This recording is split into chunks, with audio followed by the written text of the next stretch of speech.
5 বছর অতিবাহিত হলেও যশোরের অত্যাধুনিক রেণুপোনা বিক্রয় কেন্দ্রটি চালু করা যায়নি।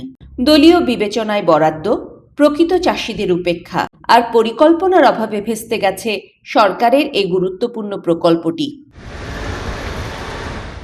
মৎস্য অধিদপ্তরের তথ্য অনুযায়ী 2019 সালে যশোর জেলায় মৎস্য চাষ উন্নয়ন প্রকল্পের আওতায় যশোর রেণুপোনা বিক্রয় কেন্দ্রটি নির্মাণ করা হয়, যার নির্মাণ ব্যয় ধরা হয়েছিল 16,88,00,000 টাকা।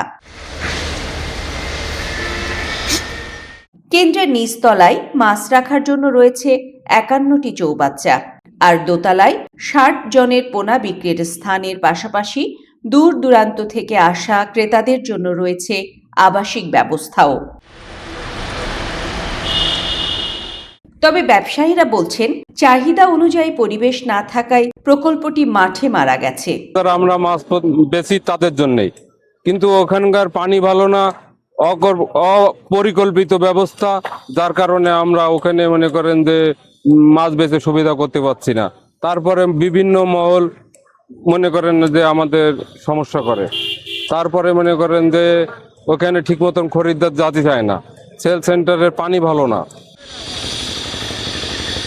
আপনার ক্যাটফিশ মাছ রাখা যাবে, কিন্তু আপনার সাদা মাছ রাখা যাবে না, কেননা সাদা মাছ রুই, মৃগা, জাপানি, গিলাস, পুঁটি, হ্যাঁ, এগুলা তো মাটির সঙ্গে আর পানির সঙ্গে মাছের একটা মিল আছে, আর ওই শানের সঙ্গে সাদা মাছের সঙ্গে মিল হবে না। সাদা মাছের ব্যবসা বাণিজ্যের পরিবেশ পরিস্থিতিটা আর নেই, ঠিক আছে, না থাকার কারণে এই মাছগুলো সব মনে করেন বাবলা তলায় চলে আসে। কারণ একটা কাস্টমার আসে এক জায়গায় যদি সব মাছ পেয়ে যায়, তখন কিন্তু সে আর সাইডে খুঁজতে চায় না, ঠিক আছে, এটা একটা ব্যাক সাইড হয়ে গেছে এখন আপাতত। তবে রাজনৈতিক বিবেচনায় বরাদ্দ দেয়ায় সে সময় বঞ্চিত হয়েছিলেন প্রকৃত ব্যবসায়ীরা। এতে মুখ থুবড়ে পড়ে পোনা বিক্রয় কেন্দ্রটির কার্যক্রম। সরকার থেকে ডাক উঠছিল টাকা দেওয়ার জন্য, একটা হাউস স্থানের জন্য 20,000 টাকা এবং স্থানের জন্য 5,000 টাকা। এই টাকাটা আমরা দিছি, কিন্তু আসলে টাকাটা ব্যাকও পেলাম না, কোনো ফলও পেলাম না, কোনো কিছুই না। সে জায়গায় আমরা ব্যবসা করতেও যেতে পারলাম না। সরকার থেকে সেই পদক্ষেপটাও নিইনি কখনো, এবং সরকার কখনো সেইভাবে জোরালোভাবে ওটার দিকে তাকায়নি কখনো। সরকারি লোকজনগুলো তাকায়নি, এই কর্মকর্তাগুলো তাকায়নি। আমাদের টাকাগুলো মার এখনও পর্যন্ত তার কোনো হিসেব কিতাব পেলাম না। চাষিদের মাঝে এটা হস্তান্তর করছিল, কিন্তু চাষিদের পাশাপাশি অনেক অব্যবসায়ীও এখানে স্থান নিয়ে নিছিল। তো অব্যবসায়ী নেওয়ার কারণে এই জিনিসটা কিন্তু অনেক সময় পরিত্যক্ত অবস্থায় ছিল। তো বর্তমানে আমাদের যারা মৎস্য কর্মকর্তা স্যাররা আছেন, অব্যবসায়ী যারা নিছিল তাদের বরাদ্দ কিন্তু বাতিল হয়েছে।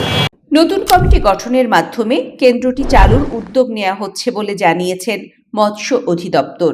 পোনা বিক্রয় কেন্দ্রটা করা হয়েছিল, যারা পোনা বিক্রয় করবে ওই কমিটির কাছেই আমাদের হস্তান্তর, যারা লিজ দেওয়া হয় ওই কমিটির এটা দেখভাল করার দায়িত্ব তাদের সম্পূর্ণ, এবং ওই কমিটিটা ইনঅ্যাক্টিভ হওয়ার কারণেই মেনলি এই সমস্যার সৃষ্টি হয়েছে। সেই কমিটিটাকে অ্যাক্টিভ করার চেষ্টা করা হচ্ছে।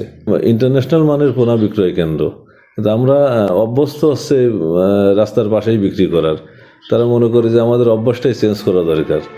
এখানে অক্সিজেনের সিস্টেম আছে, ট্যাঙ্ক আছে, কিন্তু তারা আমাদের পোনা বিক্রয় কেন্দ্রে না এসে তারা পুকুরের পাড়ে রাস্তার পাশে বিক্রয় করতে অভ্যস্ত।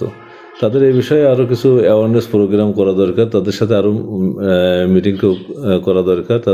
তারা অ্যাওয়ার হলে, সচেতন হলে আমার মনে হয় উন্নত মানের পোনা লালন পালন করার জন্যই এই পোনা বিক্রয় কেন্দ্রে নিয়ে আসলেই তারা ভালো করবে আর কি। কেন্দ্রটির চৌবাচ্চায় পানি রাখার জন্য রয়েছে অত্যাধুনিক পাম্প ও iron treatment plant.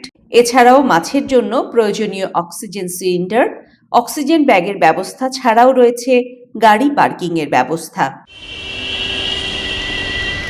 সুবর্ণভূমি desk, Jessore.